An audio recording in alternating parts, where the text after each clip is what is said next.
In 1906, newspapers around the world reported something extraordinary. Japan was preparing to hold a religious congress to seriously consider adopting Islam as its national religion. Rumors spread that the emperor himself was on the verge of converting. This wasn't fantasy. Japan had built mosques, established Islamic research institutes, and sent delegations across the Muslim world. So what happened?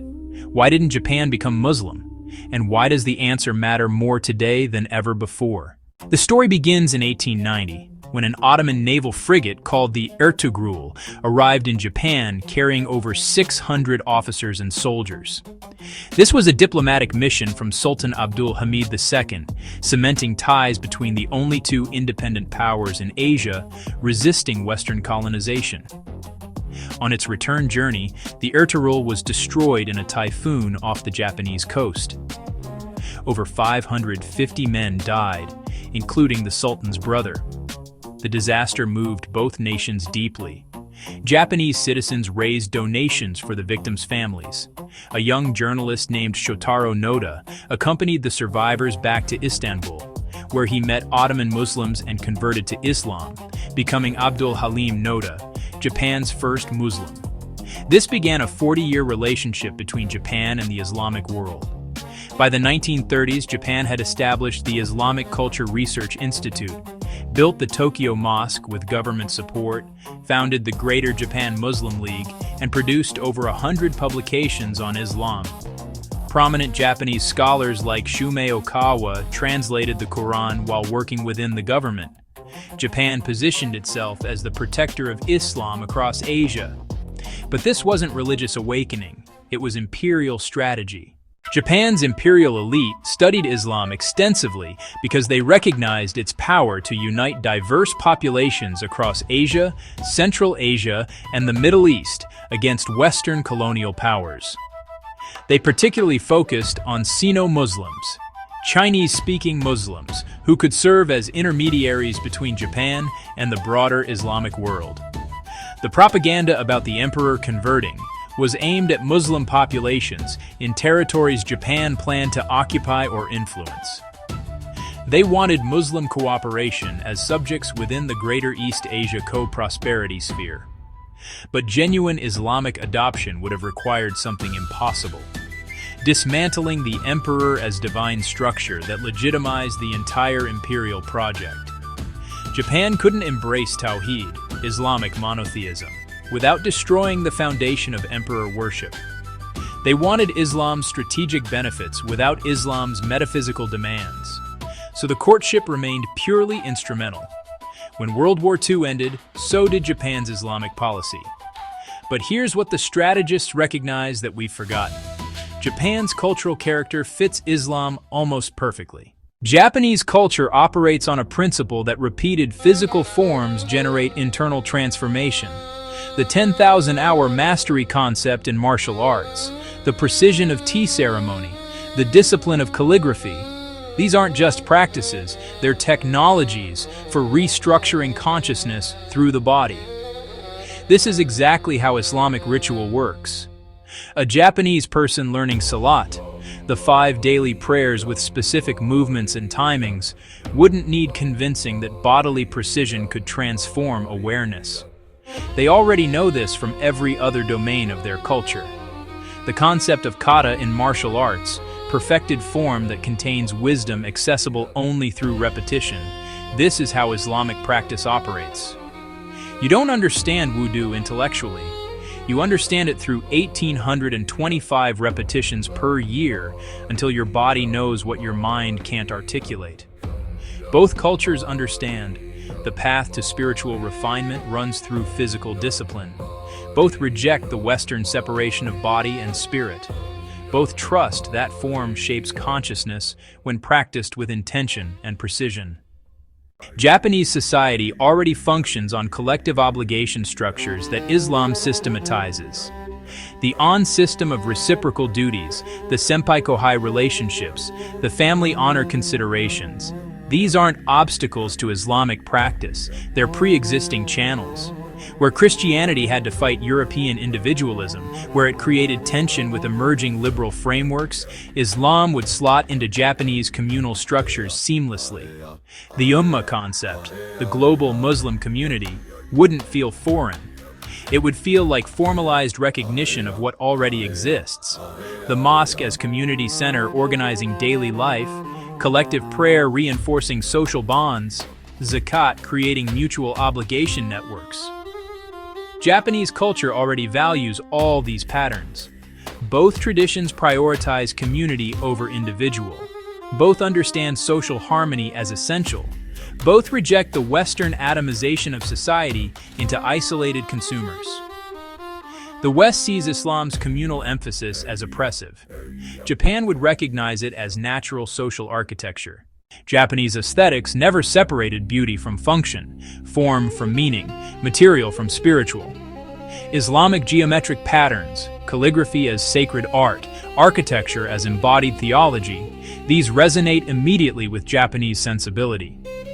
The Japanese concept of ma, negative space as active element, appears in Islamic architectural design. The wabi-sabi acceptance of impermanence aligns with Islamic consciousness of dunya's temporality, this world as temporary station. The pursuit of perfection through craft, what Japanese call shokunin, mirrors the Islamic concept of ihsan, excellence as worship. Both traditions refuse the Western division between sacred art and secular craft. Both understand beauty as revelation rather than decoration. Both integrate aesthetic refinement with spiritual discipline. A Japanese craftsman spending decades perfecting pottery technique would immediately understand the Islamic calligrapher spending decades perfecting Quranic script. Same impulse. Same recognition that excellence in material craft reflects spiritual reality. So if Japanese culture aligns with Islam across ritual discipline, communal framework, and aesthetic spiritual fusion, why does Japan have the highest suicide rate in the developed world, while Islam considers suicide among the gravest sins? This divergence reveals everything. Japanese honor operates horizontally, shame before society, family, ancestors. When horizontal relationships become irrecoverable, death becomes the logical exit.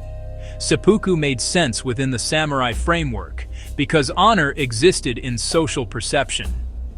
Dishonor was permanent social death. Physical death restored what social death destroyed. There was no higher authority to override that calculation. Islamic honor operates vertically first, ultimate accountability to Allah.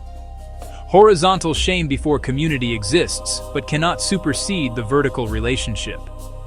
No matter how complete the horizontal shame, the vertical relationship with Allah remains accessible through tawbah, repentance. Allah's mercy explicitly supersedes human judgment. Suicide in Islamic framework doesn't restore honor. It compounds the offense by rejecting Allah's sovereignty over life, despairing of Allah's mercy, and claiming authority that belongs only to God. The Quran explicitly forbids killing oneself. Life is a trust from Allah, not personal property to discard. Same technologies. Opposite outcomes on the fundamental question: should I kill myself when ashamed? Japan essentially demonstrates what happens when you develop Islam's technological suite, ritual discipline, communal framework, aesthetic spiritual integration, without Islam's metaphysical core, tawhid, divine sovereignty, accountability in the afterlife. The technologies work. Japanese discipline, aesthetics, and community remain sophisticated. But what do they produce without the metaphysical anchor? Contemporary Japan faces demographic collapse, fertility rates far below replacement, a meaning crisis despite material abundance, the hikikomori phenomenon of social withdrawal affecting hundreds of thousands, the highest suicide rates among developed nations, inability to reckon with the imperial past. These aren't failures of Japanese technology or culture. They're failures of the metaphysical framework to provide sustainable meaning beyond material success and social performance. The same disciplined culture that produces exquisite tea ceremonies produced Unit 731's medical experiments on living humans. The same aesthetic refinement that creates gardens of transcendent beauty created systematic comfort women slavery. The same communal loyalty that builds social harmony enabled the rape of Nanking. This isn't about condemning Japanese culture. It's about recognizing what sophisticated technologies produce when they operate without transcendent ethical anchoring. Modern atheists say, "I don't need God to know murder is wrong. I get my ethics from reason, not from a book." But let's test that claim with civilizations that reasoned without Abrahamic influence. Ancient Greece, the pinnacle of human reasoning. Aristotle argued slavery was natural and necessary. Plato's Republic accepted infanticide for deformed children. Pederasty was an educational institution. Women were naturally inferior, excluded from citizenship. Rome, with sophisticated legal and philosophical systems. Gladiatorial death as entertainment. Crucifixion as standard execution. Absolute paternal power, including the right to kill one's own children. Slavery on industrial scale. China, with Confucian ethics and sophisticated philosophy. Foot binding, allegedly for aesthetic reasons. But really, it was meant to keep the concubines from running away. Because concubinage was a status symbol. No concept of universal human dignity. And Japan, ritual suicide as honor restoration. Rigid caste hierarchy with untouchable classes. Ethnic hierarchy naturalizing Korean and Chinese inferiority. These weren't ethical failures. They were sophisticated ethical systems that reasoned to different conclusions because they started from different premises. They reasoned perfectly logically from what they observed. Humans are unequal in strength and intelligence. Might generally prevails. Hierarchies create stability. In-group cooperation serves survival. So they concluded, hierarchy is natural. Slavery is logical. Conquest is justified. Honor must be maintained even through death. Abrahamic religion didn't enshrine what humans reasoned. It interrupted human reasoning with non-human premises. Premise 1. All humans created in God's image. This doesn't come from observing reality. Observation shows vast human inequality. This is revealed, commanded, and it generates universal human dignity, regardless of capability. Premise 2. God owns all life. This doesn't come from experience. Experience shows might makes right. This is revealed, commanded, and it generates the understanding that life is a trust, not property. You can't kill yourself or others arbitrarily. Premise 3. Universal moral law applies to rulers. This doesn't come from political philosophy. Philosophy generates the strong should rule. This is revealed, commanded, and it generates accountability. Kings are judged by the same standard as peasants. Premise 4. Mercy supersedes honor. This doesn't come from social mechanics. Social mechanics generate honor-shame requiring vengeance. This is revealed, commanded, and it generates the possibility of repentance, making suicide unnecessary. These premises can't be reasoned to from observing the world. They must be imposed from outside human reasoning.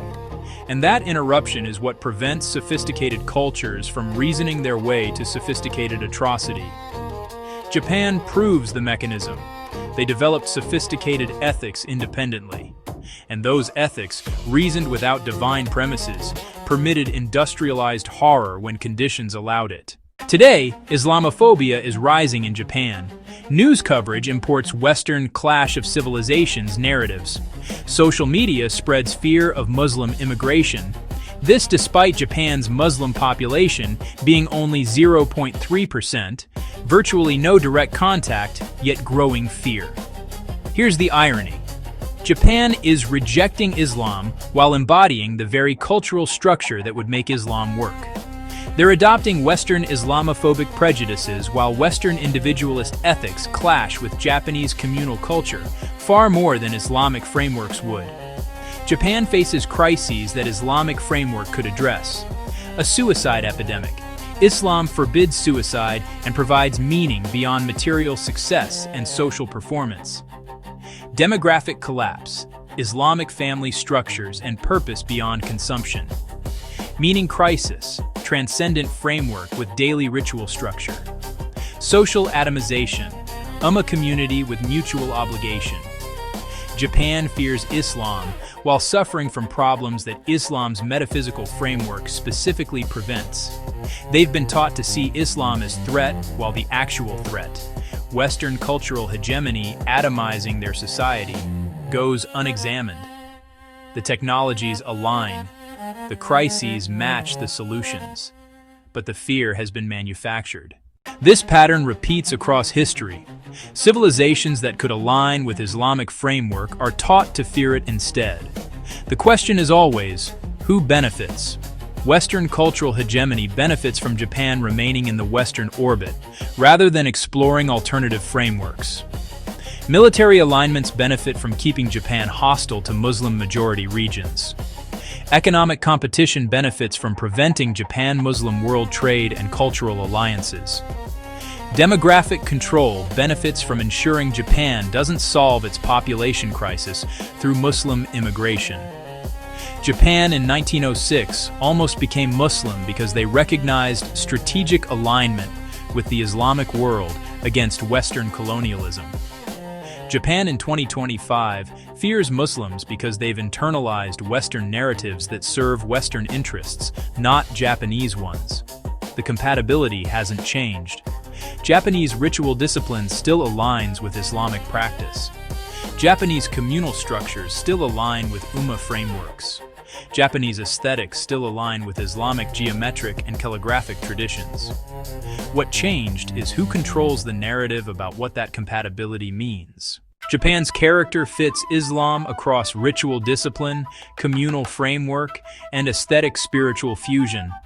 The historical courtship failed because imperial structure couldn't accommodate Tawhid.